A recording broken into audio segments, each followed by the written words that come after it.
Right, fun fact for all you literature lovers out there. William Shakespeare was born in the same year as his most famous contemporary, Christopher Marlowe.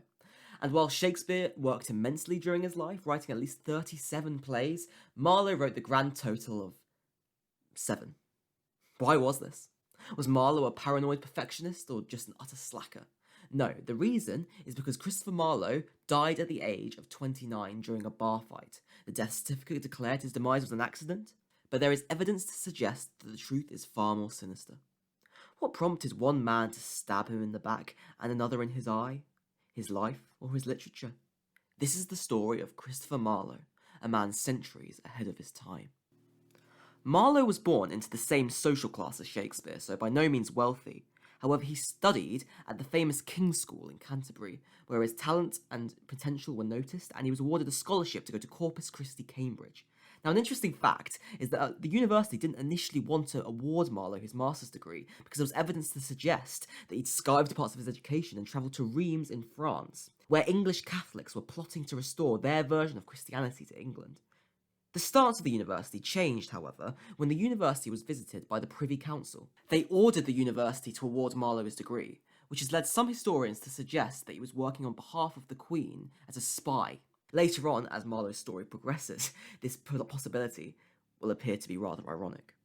Now, having been raised in the Christian holy site of Canterbury, an important part of Christopher Marlowe's scholarship was the expectation that he would become ordained as a clergyman, and Marlowe went screw that, and instead became the most prolific atheist of his day.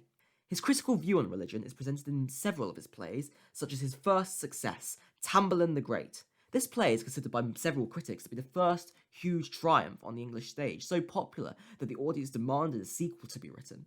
The play embellishes the legend of Timur, presenting the rise of a man from a Scythian shepherd to the king of a huge empire, covering much of the Middle East. People particularly liked this play because of how bloody and brutal it was, with men, women, and children being slaughtered and drowned, conquered kings being forced to drag Tamburlaine's chariot with their teeth, and characters committing suicide by bashing their heads against the bars of the cages they are kept in. Throughout the play, Tamburlaine is depicted as godlike, often being referred to as the god of arms, alluding to the Roman deity Mars, and being given descriptions like his bullets like Jove's dreadful thunderbolts. However, particularly in the final act of Part 2, Tamburlaine's divine status becomes less of a comparison and more like a replacement. He starts to belittle the gods, saying, "Wake, black Jove, to crouch and kneel to me," and taunt the gods. What daring god torments my body thus, and seeks to conquer mighty Tamburlaine? Now, probably the most striking moment is when he burns a copy of the Quran and shouts, "Now, Muhammad, if thou have any power, come down thyself and work a miracle." Marlowe does not directly allude to Yahweh, the God of the Bible. However, this is evidently a humanist text encouraging man to rise above the boundaries of class and religion. It is certainly very risky for the Elizabethan era. Marlowe pushes religious boundaries in several more of his plays. In the prologue of The Jew of Malta, Machiavelli states, "I count religion but a childish toy, and hold there is no sin but ignorance." Machiavelli may be usually associated with villainy, but perhaps again this is Marlowe's way of passing censors of blasphemy. At the heart of this line is not so much a tarnishing of religion, but more like a search for truth. And who does Machiavelli represent in this play? Although the play focuses on Barabbas, the rich Jewish merchant of Malta, the supporting character of Phinez, the Christian governor of Malta, is presented as just as horrible and corrupt. Marlowe draws on Christian theology most explicitly in his most famous play, Dr. Faustus, about a man who sells his soul to Lucifer in exchange for 24 years of omnipotence. There were literal devils on stage, manifestations of the 7 deadly sins. It was outrageous, and this was a decade before Shakespeare terrified audiences with his 3 witches. The line between mortality and the divine is blurred, with the devil Mephistopheles commenting, "This is hell, nor am I out of it," after being summoned to Faustus's lodgings. God's power is perhaps undermined, for the evil angel overpowers the good angel, and Faustus's plea for repentance is rejected. Although Faustus eventually receives his comeuppance in the form of damnation, it is still a humanist text associated with exceeding the status quo, for Faustus is a highly regarded scholar who has mastered all mortal disciplines, so tries necromancy in an attempt to explore beyond parameters of human potential. My favourite part in the play is Act 3, Scene 2, where Faustus and Mephistopheles turn invisible and prank the Pope and his cardinals, snatching their food and drink, removing their chairs as they sit down and clarting the Pope around his head. The friars become paranoid and with bell, book and candle begin to ward off evil spirits. Cursed be he that stole his holiness's meat from his table. Maledicat Dominus. Cursed be he that struck his holiness a blow on the face. Maledicat Dominus. Cursed be he that took away his holiness's wine. Maledicat Dominus. This is like something out of Monty Python.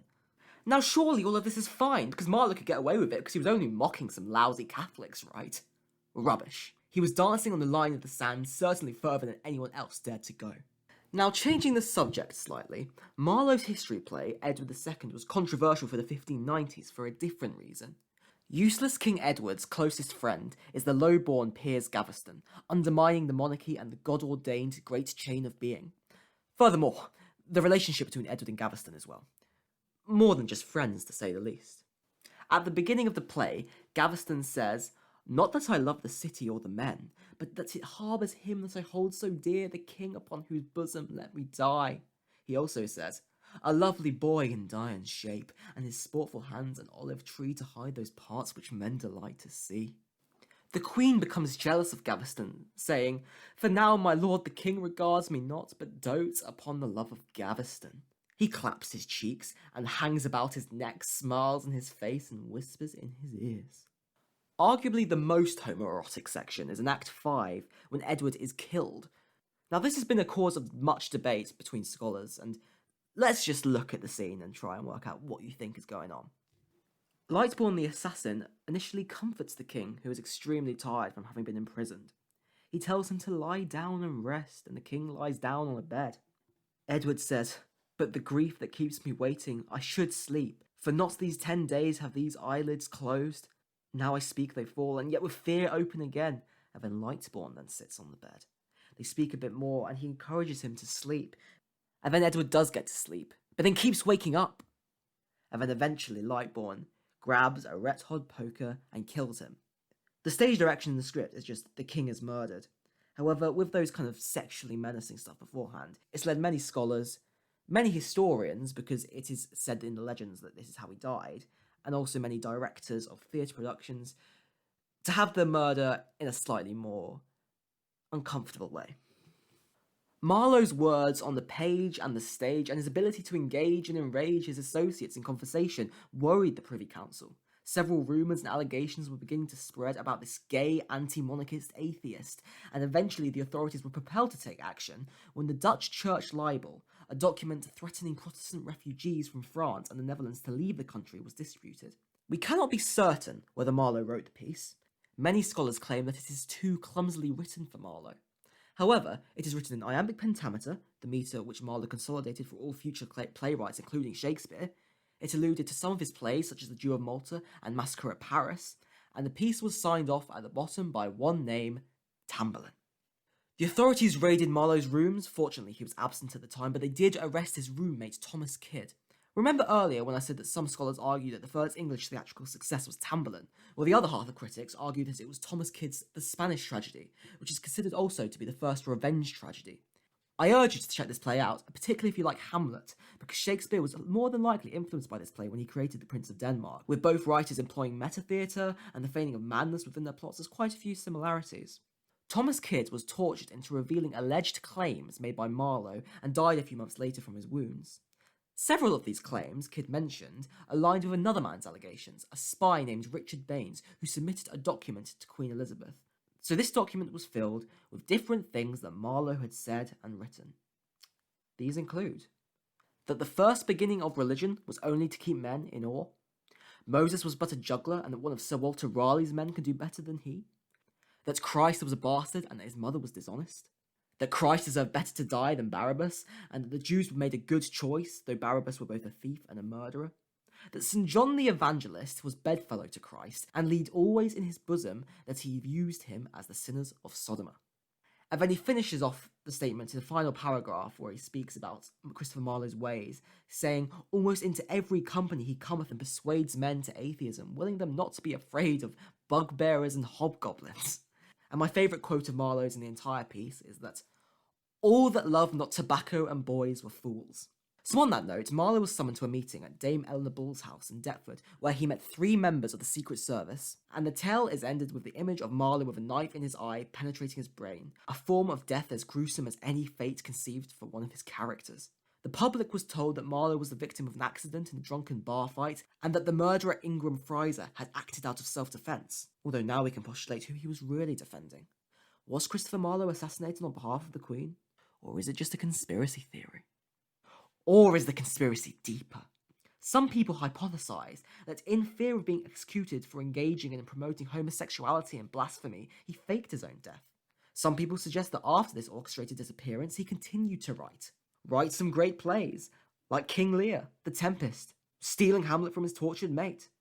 Some people argue that Shakespeare and Marlowe were not rivals, not friends, but the same person. Many people believe in the Marlowean theory of Shakespeare authorship. Many scholars, many teachers, many writers, many actors. All kinds of bugbears and hobgoblins.